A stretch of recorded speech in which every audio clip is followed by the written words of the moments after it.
then we must begin to roll back the wave of overregulation that plagues this country. People simply cannot act in their own self-interest when they are hemmed in on all sides by an imperious government determined to direct their every move. I say that if a young mother wants to knit at home, her children playing at her feet, to support her family or augment its income, then a humane government will not send an inspector to close her down for violating a half-century-old sweatshop law. I say if people want to come together and organize their own school for their own children, they should not have to do battle with their own government, which assaults them for non-compliance with a bunch of bureaucratic guidelines no one ever voted for. We need to re-examine our tax, securities, and patent laws to encourage investment capital to flow to bright new entrepreneurs. We need to give them a real chance to build their enterprises without having to give up control to large corporations in return for badly needed expansion capital. That should be a high-ranking item on the nation's agenda for the 1980s. Capital mobility, I might add, is vitally important in the field of new energy and electronic technology. Since the 1973 oil embargo, there has been an amazing flowering of invention in these fields. Much of it has been by basement inventors and backyard experimenters and bright young scientists and engineers who left comfortable employment to strike out on their own. These are the people our laws should encourage. History shows us that they, more than the large, well-established corporations, provide the real spark of innovation in our economy. If we stop fixing prices for energy, stop subsidizing favored energy producers, and change our tax laws to increase capital mobility, I am convinced that there will be an astonishing burst of invention in the energy area. New solar devices, batteries, motors, home building ideas, vehicles, windmills, flywheels, gasohol plants, thousands of new ways to produce and use energy efficiently. With these new products and new techniques, we can continue to enjoy the benefits of today's high-energy society, but at the same time actually use less energy to achieve it, and thus move away from today's dangerous dependence on Middle Eastern oil. We need, too, to restore respect and protection for the basic human right to own, use, and exchange privately owned property. Our founding fathers knew 2 centuries ago that, as John Adams put it, property must be secured, or liberty cannot exist. A society of landless serfs, toiling on the estate of a feudal baron, could not aspire to either prosperity or freedom, but with the human right of property ownership secured, and with a real opportunity for all Americans to become property owners, we built a great economic system of free enterprise, and at the same time created a self-governing republic that has been the envy of the world. Our task today is twofold. We must protect the human right of property ownership from a grasping government which, left unchecked, would gladly swallow up that right in the name of burdensome taxation, national planning, and centralized control. And at the same time, we must work diligently to make sure that as many as possible of our people may share in the American dream. This means helping people, even tenants of public housing, to achieve home ownership and to keep their home even when threatened by unemployment. It means helping people, especially women and minorities, to start and expand independent businesses. It means changing our inheritance laws to make sure no family farm or small business ever has to be broken up and sold to pay estate taxes. It means encouraging employee stock ownership plans and other worker ownership techniques for helping as many people as possible to earn a share in the wealth of this country. The matter of ownership should be of greatest importance to minority groups, for historically they have had the least opportunity to join in owning the wealth of America. Dr. Nathan Wright, Jr., who chaired the National Conference on Black Power amid the urban disorders of the 1960s, has pointed out how ironic and tragic it is that just at the moment in our history when minorities are beginning to get a real chance to acquire real equity in their country, government seems intent on making ownership meaningless for everyone. Another policy that must be implemented is one of taking resources presently spent by government bureaucracies and letting the people themselves make the decisions about how the money should be spent. I am thinking particularly of community development in our urban neighborhoods. Under the present block grant program called CDBG, Washington takes the money from citizens in taxes, rakes off its customary handling charge, adds in a lot of regulations and requirements, and distributes what's left to city governments for the supposed benefit of the people. Now, when you spend $3.8 billion a year, chances are you will accomplish some good with it. And many cities have, in fact, used CDBG funds in creative ways that really do respond to local needs. But in all too many cases, the funds have been spent in ways that please City Hall and comply with federal regulations, without improving anything that neighborhood people really care about. Now I believe that problems should be solved by the people most directly concerned, not by bureaucracies miles away. And who knows best about the problems of our urban neighborhoods? Washington, your state capital, City Hall? I doubt it. I think neighborhood people know best. I think they can put their own money to work effectively to build a better life for themselves and their families.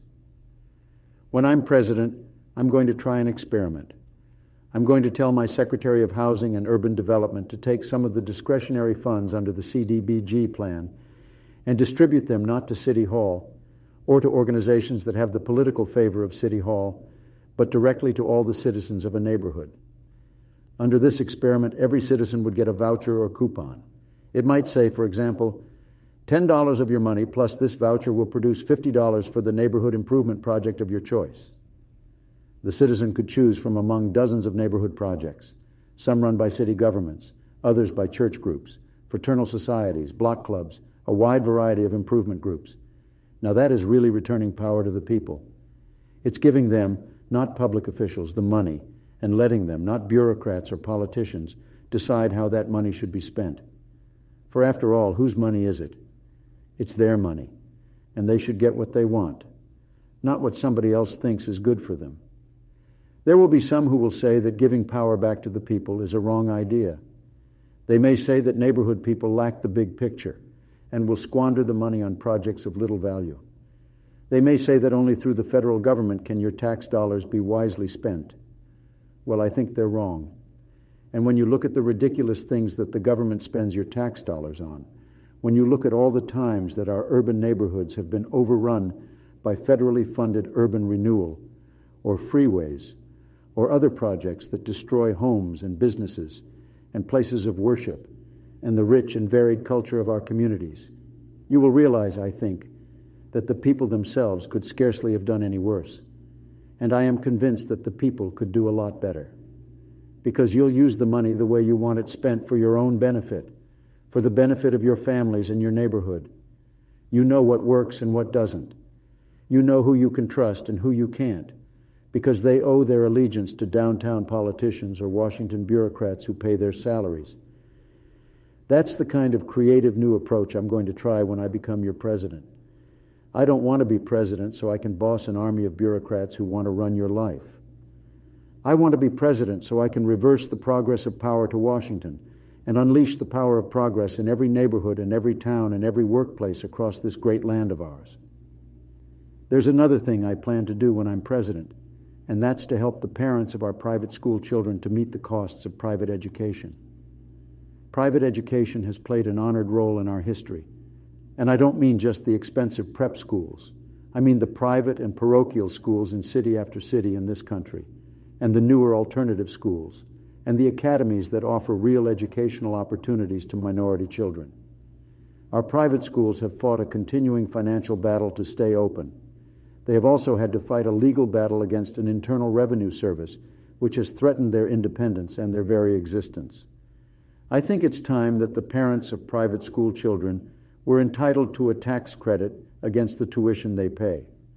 After all, most of them do pay taxes for the support of public schools, but they do not ask public schools to pay the teachers and finance the facilities to educate their children. A tax credit for private education will do much to strengthen these vital institutions and keep them alive and vigorous for the benefit of millions of American children who find them preferable to local public education. This is not an exhaustive list of the things we must do, but it is a list that includes some of the most important tasks ahead. My administration will provide real leadership from me as president, to restore power and authority and tax resources to the people and their local communities. We'll work together to bring back to prominence the human scale institutions so vital to a free and healthy human society. We'll constantly look for new ways, try new experiments, seek out new ideas, all with the goal of moving toward more power to the people, more liberty for the people, and more resources in the pockets of the people to use as they, not someone else, think best. This is a big undertaking. It will demand high-level effort and a great deal of skill, wisdom, patience, and persistence from the Reagan administration. I propose to create a new kind of office in the Reagan White House. I haven't thought of a suitable name for it, but I do have an idea of what I'll ask it to do. I'll charge it, first of all, with carefully identifying the laws and activities of the federal government which have the effect of stripping power away from the people of this country, or stifling independent initiative, or defeating self-help and enterprise at the local level, and of undermining the human scale institutions of our society. As these activities are fully identified, I will ask for a plan for rolling back or reshaping or devising alternatives to those activities. I will expect the head of this office to convene agency heads and work with them, under my direction, to carry out the agreed plan. In some cases, changes can be made by a cabinet officer alone. In other cases, it may require cooperation between two or more agencies. In other cases, it may require changes in legislation. I know it can't all be done in only 4 short years. There will be many problems, for Washington will not be eager to give up the power it has accumulated at the expense of our people. But we can make a bold beginning. We can start on a trend which, with the support of the people of this country, can bring back to them and to their local communities much of the power that has been taken from them over the past half-century. I pledge my personal attention to this effort. I can't promise miracles, for the task is enormous. But on the basis of my 8 years as chief executive of the nation's second-largest government in California, I think I can get some solid results over the next few years. There are many things I hope to achieve in my presidency. Above all else, I want historians to say of me later on that I reduced the terrible threat of war and kept my country at peace, that I brought back prosperity, and with it decent paychecks that Americans could once again cash for honest money, that I was a president of civility, of honor, of moral strength, of compassion for the needy, the helpless, and the elderly. But I also want it said of me that I was able to capture a vision of America, strong, vital, productive, where the affliction of giantism began to give way before a resurgence of individual liberty, of strong families, of the human scale institutions that give meaning to our existence, of a new faith in America's future. That is my dream, and with God's help and yours, I look forward with optimism and enthusiasm to building anew the city on the hill.